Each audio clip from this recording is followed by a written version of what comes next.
Welcome dear students. आज के अपने इस वीडियो में हम डिस्कस करेंगे अपने ज्योग्राफी 4th चैप्टर को, एयर यानी वायु। इस चैप्टर पर किए गए अपने क्विज के सारे क्वेश्चन इस वीडियो में हम डिस्कस करेंगे। आइए शुरू करें। This is your first question. Which gas released in the atmosphere creates a green house effect trapping the heat. वायुमंडल में मुक्त होने वाली कौन सी गैस ताप को रोककर एक हरित गृह प्रभाव उत्पन्न करती है? Oxygen, carbon dioxide, nitrogen and all of these are the options.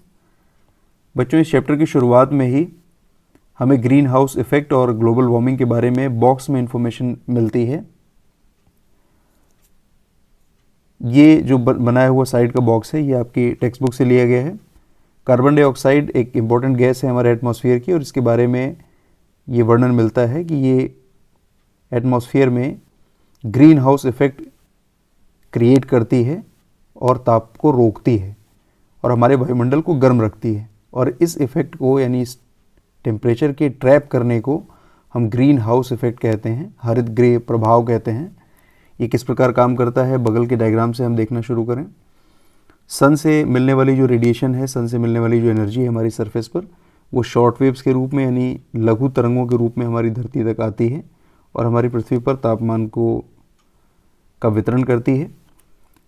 हमारी पृथ्वी गर्म होती है और गर्म होती हुई पृथ्वी अपने आप से एक अलग तरह का विकिरण भी निकालती है, यानी हमारी पृथ्वी से भी एक विकिरण वापस लौटता है, लेकिन ये विकिरण बड़ी तरंगों के रूप में, दीर्घ तरंगों के रूप में जाता हुआ दिखाई देता है, जैसा कि चित्र में आपको दिख रहा है। आने वाली जो वेव्स हैं वो शॉर्ट वेव्स के रूप में और जाने वाली जो तरंगें हैं वो लॉन्ग वेव्स के रूप में लौटती हैं। हमारा जो वायुमंडल है इसमें मौजूद बहुत तरह की जो कंपोनेंट्स हैं, गैसियस कंपोनेंट्स में अगर हम बात करें कार्बन डाइऑक्साइड की, जिसको CO2 से दिखाया गया है। CO2 कार्बन डाइऑक्साइड को रासायनिक रूप से दिखाने का तरीका है। इसके अलावा वाटर वेपर यानी जलवाष्प भी मौजूद है, H2O, और मीथेन जैसी गैसेस, ये सब मिलजुल करके ग्रीन हाउस इफेक्ट क्रिएट करती हैं। कार्बन डाइऑक्साइड की बड़ी महत्वपूर्ण भूमिका इसमें होती है। ये सारी गैसेस इंक्लूडिंग कार्बन डाइऑक्साइड वायुमंडल में मौजूद रहती हैं और आने वाली इनकमिंग रेडिएशन के लिए तो ये पारदर्शक हैं, उनको आने देती हैं, लेकिन जाने वाली जो बड़ी तरंगें हैं जो धरती की तरफ से लौटती हैं, इस टेम्परेचर को वो रोकती हैं। और इसके रोकने का प्रभाव होता है कि हमारी पृथ्वी का जो वायुमंडल है वो गर्म बना रहता है। पृथ्वी गर्म होती है। सूर्य के अस्त होने के बाद भी, यानी जब रेडिएशन हमें नहीं मिलता है, उस दौरान भी हमारा वायुमंडल गर्म बना रहता है और धरती पर ये जीवन के लिए आवश्यक है। इस तरह से जो ये कार्बन डाइऑक्साइड की भूमिका है ग्रीन हाउस इफेक्ट के रूप में, ये हमारी धरती के लिए बहुत ज़रूरी है। लेकिन जब इसकी मात्रा बहुत ज़्यादा हो जाती है, यानी ज़्यादा मात्रा में टेम्परेचर हमारी धरती पर रुकने लगता है, तो एक तरह का वार्मिंग इफेक्ट होता है जो कि ग्लोबल लेवल पर हमें दिखता है, जिसको हम ग्लोबल वार्मिंग कहते हैं। ये वैश्विक स्तर पर हमारे तापमान को बढ़ाता है और बहुत नकारात्मक प्रभाव करता है। कम रूप में, सामान्य रूप में ये ग्रीन हाउस इफेक्ट ज़रूरी है। कार्बन डाइऑक्साइड की ये मात्रा हमारे वायुमंडल में आवश्यक है, लेकिन ज़्यादा होती हुई ये मात्रा ग्लोबल वार्मिंग को बढ़ाती है, समस्या को जन्म देती है।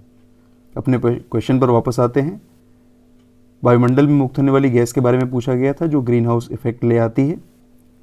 कार्बन डाइऑक्साइड यहाँ पर सही उत्तर है। कार्बन डाइऑक्साइड एक मेजर ग्रीन हाउस गैस है। इसके अतिरिक्त मीथेन भी है और वाटर वेपर की भी भूमिका है ग्रीन हाउस इफेक्ट को लाने में। नेक्स्ट क्वेश्चन की बात करें। This is second question. Which one of the following gas is present in the atmosphere in the highest amount. निम्नलिखित में से कौन सी गैस वायुमंडल में सर्वाधिक मात्रा में विद्यमान है? Nitrogen, oxygen, lithium, carbon dioxide. बच्चों, इस चैप्टर की शुरुआत में ही जहाँ पर कंपोजिशन ऑफ एटमॉस्फेयर यानी कि वायुमंडल के संगठन को बताया गया है। हमारा जो वायुमंडल है वो सॉलिड, लिक्विड, गैस, बहुत सारी चीज़ें इसमें मौजूद हैं। लेकिन जब हम गैसियस कंपोजिशन की यानी गैसीय संगठन की बात करते हैं तो वहाँ पर दो सबसे महत्वपूर्ण गैसेज हैं, ऑक्सीजन और नाइट्रोजन, जो कि 99% हिस्सा रखती हैं। इसके अतिरिक्त आर्गन है 0.9% और कार्बन डाइऑक्साइड 0.03% इसकी जो मात्रा है ये हमारे वायुमंडल के लिए आवश्यक है। बाकी 0.04% में बाकी सभी तरह की गैसेज हमारे वायुमंडल में आती हैं। इस क्रम में अगर हम देखें तो सबसे ज़्यादा मात्रा जिस गैस की हमारे वायुमंडल में है वो है nitrogen, 78%। This is the maximum amount in our atmosphere. हमारे प्रश्न में पूछा गया था सर्वाधिक मात्रा में, हाईएस्ट अमाउंट में कौन सी गैस है? Nitrogen is the right answer for this question. Next question की बात करें। Question number 3। Which gas is use by the green plants to make their food. हरे पौधे अपने भोजन बनाने के लिए कौन सी गैस इस्तेमाल करते हैं, कौन सी गैस उपयोग की जाती है उनके जरिए? Nitrogen, oxygen, carbon dioxide, none of these, ये विकल्प हैं। बच्चों, कार्बन डाइऑक्साइड की जो विशेषता हमने अभी पढ़ी ग्रीन हाउस इफेक्ट के रूप में, इसके अतिरिक्त ग्रीन हाउस गैस की भूमिका के अलावा भी कार्बन डाइऑक्साइड बड़ी महत्वपूर्ण है। हरे पौधे, ग्रीन प्लांट्स जो हैं वो कार्बन डाइऑक्साइड का इस्तेमाल करते हैं अपने भोजन को बनाने में और ऑक्सीजन को मुक्त करने में। साइड के दिए डायग्राम से हम या चित्र से ये प्रक्रिया को समझ सकते हैं। सनलाइट, सूर्य से प्राप्त जो ऊर्जा है वो पौधे के लिए आवश्यक है। इसके अतिरिक्त हरे पेड़ पौधों में जो पत्तियां हैं हरी होती हैं, इनमें क्लोरोफिल मौजूद होता है। ये क्लोरोफिल उनको मदद करता है अपने भोजन बनाने में। वायुमंडल से वो कार्बन डाइऑक्साइड को यानी CO2 को वो ग्रहण कर लेती हैं और नीचे जो उनकी जड़ें हैं उनके जरिए वो जल को प्राप्त करती हैं। इस तरीके से जो सनलाइट है, सनलाइट के अतिरिक्त उनके अंदर जो क्लोरोफिल मौजूद है, क्लोरोफिल के अलावा उनको वाटर मिल जाता है उनके रूट से, और कार्बन डाइऑक्साइड वो वायुमंडल से प्राप्त कर लेती हैं। इन सब को मिला करके वो अपना भोजन बनाती हैं। और भोजन बनता किस रूप में है? भोजन बनता है उनकी पत्तियों के रूप में, टहनियों के रूप में, उनके फलों और फूलों के रूप में। ये सारा स्टोर होता है, उनकी खुद की ग्रोथ भी होती है और वो स्टोर्ड एनर्जी वो उपलब्ध कराते हैं जो दूसरे और हर्बीवोर्स या शाकाहारी जानवर जिस पर निर्भर करते हैं। इस प्रकार से पौधे भोजन बनाते हैं और ये भोजन बनाने की प्रक्रिया में कार्बन डाइऑक्साइड जब वो इस्तेमाल करते हैं तो साथ साथ वो ऑक्सीजन भी रिलीज़ करते हैं। वो ऑक्सीजन जो हमारे लिए बड़ी आवश्यक है, हमारे श्वसन की प्रक्रिया में, रेस्पिरेशन में बड़ी महत्वपूर्ण होती है, जिसको हम इनहेल करते हैं। ये ऑक्सीजन हमें पौधों के जरिए मिलती है और कार्बन डाइऑक्साइड वो इस्तेमाल करते हैं। तो इस तरीके से कार्बन डाइऑक्साइड वो महत्वपूर्ण गैस है जो भोजन बनाने के लिए भी और वायुमंडल में ऑक्सीजन की सप्लाई के लिए भी पौधों के जरिए इस्तेमाल की जाती है। पौधे भोजन बनाने के लिए कौन सी गैस इस्तेमाल करते हैं? Carbon dioxide.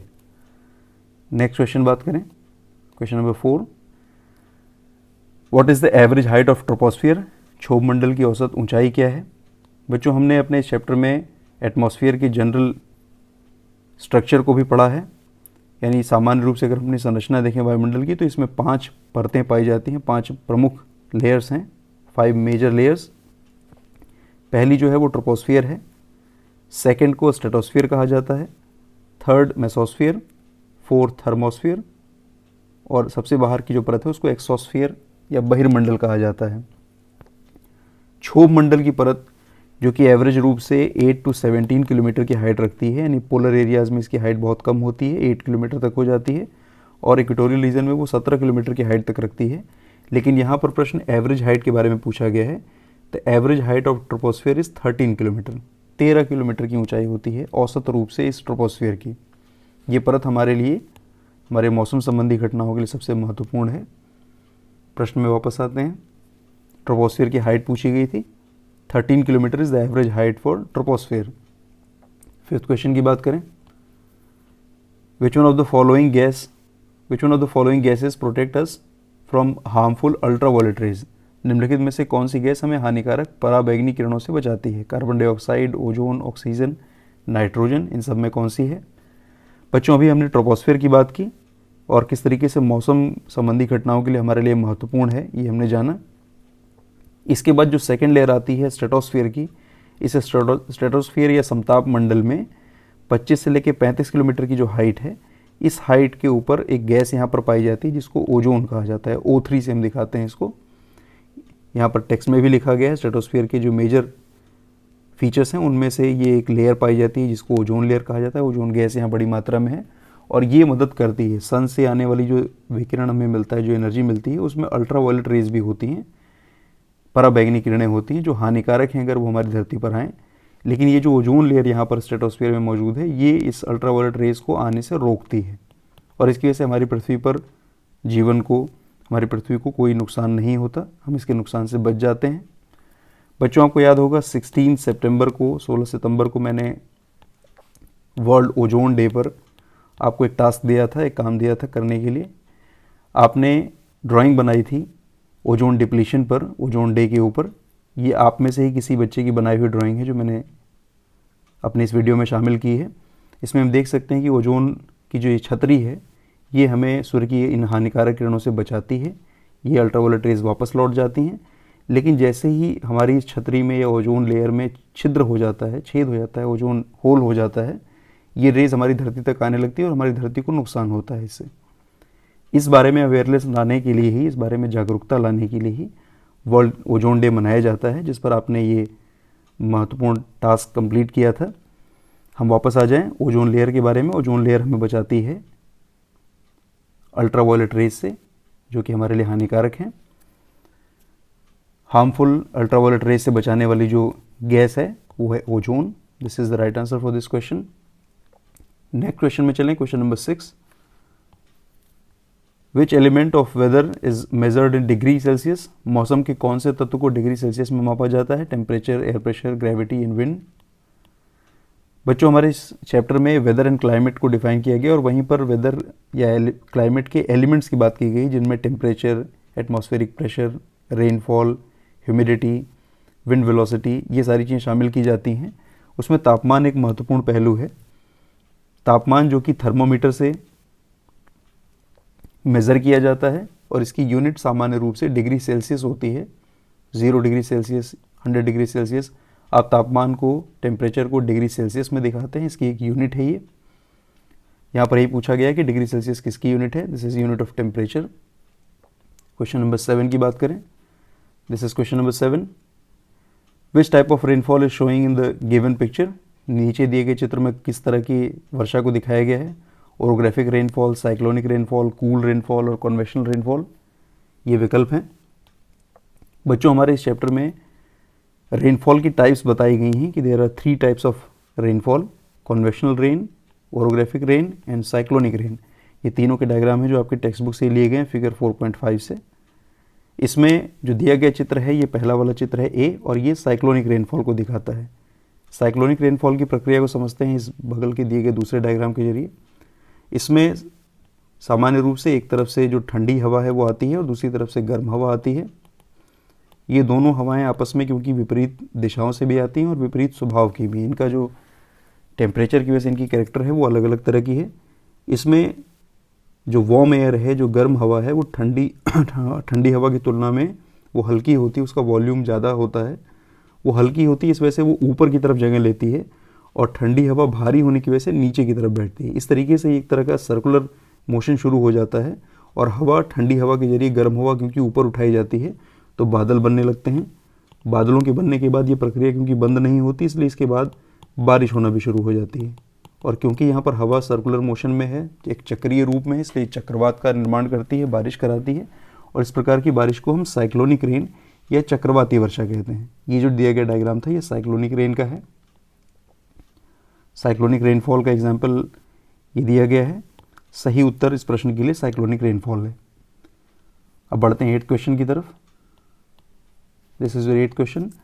Which one of the following is a local wind? निम्नलिखित में से कौन सी एक स्थानीय पवन है? Monsoon wind, trade wind, sea breeze, none of these. बच्चों, यहाँ पर हमने विंड सिस्टम को पढ़ा था, मेजर प्रेशर बेल्ट्स और विंड सिस्टम को। वहाँ पर हमने ये भी देखा कि there are 3 types of wind system, permanent wind, seasonal winds and local winds. स्थानीय पवन, मौसमी पवन और स्थायी पवन के रूप में 3 तरह के पवन तंत्र हमें दिखाई देते हैं। यहाँ पर हम बात करेंगे लोकल विंड्स की। लोकल विंड्स का एग्जाम्पल क्योंकि पूछा गया है, लोकल विंड का एग्जाम्पल आपके बुक में दिया भी गया है लैंड ब्रिज और सी ब्रिज के रूप में। यहाँ पर हमारे दिए गए प्रश्न में लोकल विंड यानी स्थानीय पवन की बात पूछी गई। मानसून जो कि एक सीजनल विंड है, ट्रेड विंड जो कि एक परमानेंट विंड है, सी ब्रिज जो है ये इसका सही उत्तर है, ये एक लोकल विंड है, एक स्थानीय पवन है। इस प्रश्न के लिए सही उत्तर सी ब्रिज है। ये सी ब्रिज काम कैसे करती है ये हम समझें। दिए गए डायग्राम में देख सकते हैं, एक तरफ लैंड है और दूसरी तरफ वाटर बॉडी है। इन दोनों के गर्म होने के तरीके में क्योंकि सन मौजूद है और इससे आने वाली एनर्जी दोनों ही जगहों पर पहुंचती है। लैंड सरफेस जो है वो जल्दी गर्म होती है और जल्दी ठंडी भी हो जाती है। इसकी तुलना में जो सी है, सागरी सतह है, वाटर बॉडी है, वो देर में गर्म होती है। इसीलिए दिन के समय में क्योंकि लैंड जल्दी गर्म हो जाता है तो इसका टेम्परेचर ज़्यादा हो जाता है और वाटर बॉडी का टेम्परेचर इसकी तुलना में थोड़ा कम रहता है। Low temperature and high temperature. Temperature के हाई होने से यहाँ पर जो एटमॉस्फेरिक प्रेशर है वो कम हो जाता है, यानी लो एटमॉस्फेरिक प्रेशर हो जाएगा, LP लिख सकते हैं इसको। और इसकी तुलना में सागरी सतह पर वाटर बॉडी के ऊपर इसकी तुलना में हाई प्रेशर क्रिएट हो जाता है। क्योंकि लैंड गर्म हो गया है, इसके कांटेक्ट में आने वाली हवा भी गर्म होकर के ऊपर की तरफ उठती है और यहाँ पर हवा के दबाव को में कमी आ जाती है, हवा ऊपर उठ करके ऊपर चली जाती है। गर्म वार्म एयर लिखा है और हवा को ऊपर उठता हुआ दिखाया गया है, हवा ऊपर उठ जाती है, यहाँ पर गैप क्रिएट हो जाते हैं। इसकी तुलना में सागरी सतह के ऊपर क्या होता है, सागरी सतह के ऊपर क्योंकि तापमान कम है, यहाँ पर हवा का दबाव थोड़ा ज़्यादा है, यानी सरफेस पर हवा का दबाव ज़्यादा है, यहाँ पर ज़्यादा मात्रा में हवा मौजूद है। लैंड पर जहाँ पर हवा में कमी है, इस कमी को भरने के लिए यहाँ पर ज़्यादा मात्रा की जो हवा है वो ज़मीन की तरफ जानी शुरू करती है, यानी टुवर्ड्स लैंड ये जाना शुरू करती है फ्रॉम सी या वाटर बॉडी। और क्योंकि ये सागरी सतह से जाती है इसीलिए इसका तापमान कम होता है, ये कूल होती है, ठंडी होती है। और ये ठंडी जो सी ब्रिज है ये सागरी सतह से ज़मीनी सतह की तरफ जाने लगती है, इस गैप को भरती है, ये पूरा साइकिल कंप्लीट हो जाता है। इस तरीके से दिन के समय में सी ब्रिज चलती है और रात के समय में इसका साइकिल रिवर्स हो जाता है, यानी उल्टी दिशा में काम करता है। लैंड से सी की तरफ हवाएं चलने लगती हैं जिसको आप लैंड ब्रिज कहते हैं। और क्योंकि ये सागर के आसपास के हिस्सों में होता है, लोकल या क्षेत्रीय इलाके में होता है, इसलिए इसको हम स्थानीय पवन या लोकल विंड कहते हैं। ये एग्जाम्पल है लोकल विंड का। हम अपने प्रश्न में आ जाते हैं। प्रश्न में पूछा गया था स्थानीय पवन के बारे में। Sea breeze is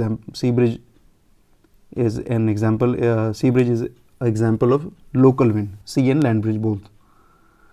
next question पर चलें, क्वेश्चन नंबर 9। बैरोमीटर के बारे में है ये प्रश्न। Barometer is an instrument to measure, barometer एक यंत्र है क्या मापने का, temperature, rainfall, atmospheric pressure, wind velocity. Weather element में अगर हम बात करें यानी मौसम के तत्वों में बात करें तो टेम्परेचर तो है ही है, तापमान जिसको थर्मामीटर से मापा जाता है। इसके अतिरिक्त एटमॉस्फेरिक प्रेशर है जिसको बैरोमीटर से मापा जाता है, यानी हवा का दबाव कितना है ये मापने के लिए हम बैरोमीटर नाम के यंत्र का इस्तेमाल करते हैं। ये बैरोमीटर दो तरह का हो सकता है, मरकरी बेस्ड यानी मरकरी यानी पारे का इस्तेमाल किया जाने वाला भी बैरोमीटर होता है, जिसमें जैसे जैसे वायुदाब बढ़ता है, एटमॉस्फेरिक प्रेशर बढ़ता है, जो पारा है जो मरकरी है वो हमें इस ट्यूब के अंदर ऊपर की तरफ जाता हुआ दिखाई देता है और देख करके हम ये बता सकते हैं कि एटमॉस्फेरिक प्रेशर ज़्यादा हो रहा है या कम हो रहा है। इसके अलावा एंड्रॉयड बैरोमीटर्स भी होते हैं जिनमें सिंपल एटमॉस्फेरिक प्रेशर को मिलीबार्स में ये घड़ी जैसा या क्लॉकवाइज एक सिस्टम वाला एक यंत्र है जो हमें इसको मेजर करके बताता है। आपके टेक्स्ट बुक में दिए गए चित्र में भी ये एंड्रॉयड बैरोमीटर को दिखाया गया है। So barometer is an instrument to measure atmospheric pressure. हमारे प्रश्न में पूछा गया था बैरोमीटर क्या मापने का यंत्र है, एटमॉस्फेरिक प्रेशर यानी वायुमंडलीय दबाव को मापने का यंत्र है। ये सही उत्तर है इस प्रश्न का। क्वेश्चन नंबर 10 की बात करें, last question from this quiz. Air और wind move from high pressure to low pressure, is this fact is right, true और फॉल्स। उच्च दबाव से निम्न दबाव की तरफ वायु या पवन का प्रवाह होता है, ये सत्य है या असत्य। ये एक सही या सत्य तथ्य है, इसके बारे में हम समझें। हमने अभी भी जाना कि किस प्रकार जहाँ पर तापमान कम है यानी यहाँ पर कोल्ड सिचुएशन है वहाँ पर प्रेशर हाई हो जाता है, क्योंकि टेम्परेचर और प्रेशर के बीच में उल्टा संबंध होता है। जहाँ तापमान ज़्यादा वहाँ पर एयर प्रेशर कम, और जहाँ पर तापमान कम होता है वहाँ पर एयर प्रेशर ज़्यादा हो जाता है। यहाँ पर क्योंकि हाई प्रेशर दिखाया जा गया है लेकिन तापमान कम है, यानी यहाँ पर लो टेम्परेचर है और प्रेशर यहाँ पर हाई है, दबाव हवा का बढ़ रहा है। ये ब्लू कलर की एरो से दिख रहा है कि हवा का दबाव यहाँ पर ज़्यादा है। इसकी तुलना में जहाँ पर लो प्रेशर है, लो प्रेशर का कारण वहाँ पर मौजूद ज़्यादा तापमान है, हाई टेम्परेचर, और इसकी वजह से यहाँ पर लो प्रेशर क्रिएट होता है क्योंकि यहाँ के कॉन्टैक्ट एयर गर्म होती है, ऊपर की तरफ उठती है, हवा के दबाव को कम कर देती है। हवा यहाँ पर ऊपर उठ जाती है, जगह बनती है, और ये जो गैप है ये भर दिया जाता है हाई प्रेशर के जरिए। यानी हमेशा high pressure to low pressure ही हवा चलती है। High pressure to low pressure चलने के पीछे कारण है कि जहाँ पर हाई प्रेशर होता है वहाँ से लो प्रेशर की तरफ एक स्लोप बन जाता है, एक ढाल बन जाता है, और जैसे ढाल के सहारे पानी ऊंचे से नीचे की तरफ जाता है वैसे ही हवाएं भी high pressure to low pressure हो जाती हैं सरफेस पर। ये उसके ग्रेडियंट की वजह से होता है, उसके स्लोप की वजह से और उसके अंतर की वजह से होता है। हमारे प्रश्न में high pressure to low pressure हवाएं चलती हैं ऐसा बताया गया है। ये सत्य या असत्य है? ये सही फैक्ट है। एयर मूव करती है या विंड सिस्टम जो है वो मूवमेंट करता है from high pressure to low pressure. This is the right answer. बच्चों, इस प्रकार हमने अपने इस क्विज के सारे क्वेश्चन डिस्कस किए। इनके सारे प्रश्नों को सही उत्तर के साथ अपनी कॉपी में लिखेंगे। धन्यवाद।